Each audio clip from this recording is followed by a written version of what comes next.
Well, I think the releases are very welcome, but they don't seem to fit with a pattern of change in the system. So the system, the authoritarian system, remains intact. This does, as Pussy Riot have alleged, look very much like a PR stunt in the run-up to the Winter Olympics in Sochi.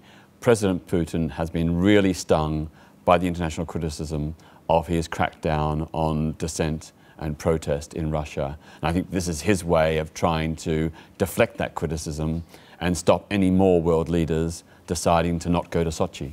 Yeah, it's interesting, isn't it? Because many would say that actually he wouldn't really care about public opinion, given the fact that if we look at his tenure since becoming president, that lots has happened in that time, that actually the release of political prisoners is something that he's chosen to do right now, and really public opinion or world leaders' opinion ahead of Sochi doesn't really matter to him. Well, you say that, but it's very interesting the way in which he has responded to lots of the criticism about his crackdown on civil rights. In the past, he's ignored those criticisms, but recently he's begun to respond, and that would indicate that he's feeling the pressure, that he realises in PR terms on a global scale, his government is losing the hearts and minds of the wide international public. I can't think of any other reason why now, apart from trying to begin a charm offensive in the run-up to the Sochi Winter Olympics. There's no other obvious reason why these releases should happen now. Sure. Well, we were reporting, it was our main story on Friday, the release of Mikhail Khodorkovsky, where many said that this was equally a surprise. And a lot of experts and pundits that we spoke to also said about the reforms ahead of the Winter Olympics. But I'm keen to just pin it down to the release of these women again. I know that you've been campaigning for some time calling for their release, but what is your overview of the whole situation and their detention in the first place and how it's been played out? I think there's no doubt that under President Putin, Russia has gone backwards towards an increasingly authoritarian, autocratic style of government.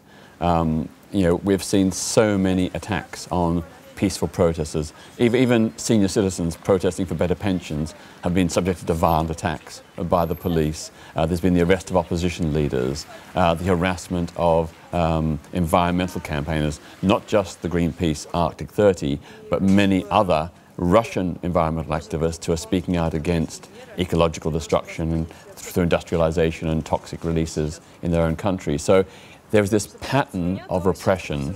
The state does not tolerate dissent very well, and indeed, if you create too much trouble, you'll very likely find yourself, subjected to harassment, possibly a beating, maybe even being framed on false charges. And something that you're not a stranger to, harassment of a kind during the campaigns that you've undertaken to support gay rights. I'm keen to find out from you, Peter, if you think that after the Winter Olympics, if perhaps we're going to go back to square one in Russia and this isn't really a sign of long-term reform.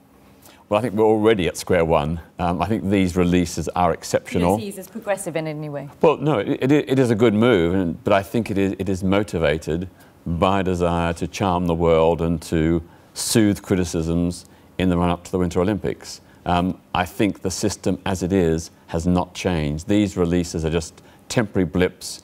They're a big, high-profile, showy, ostentatious profession of so-called liberalism, but in reality, the structure of the system of authoritarianism, of state surveillance, of harassment of lawyers and journalists, it is continuing, and that hasn't changed, and I think, sadly, it won't change. I think once the Sochi Winter Olympics are over, there'll be a gradual return to the same hardline ways of the past.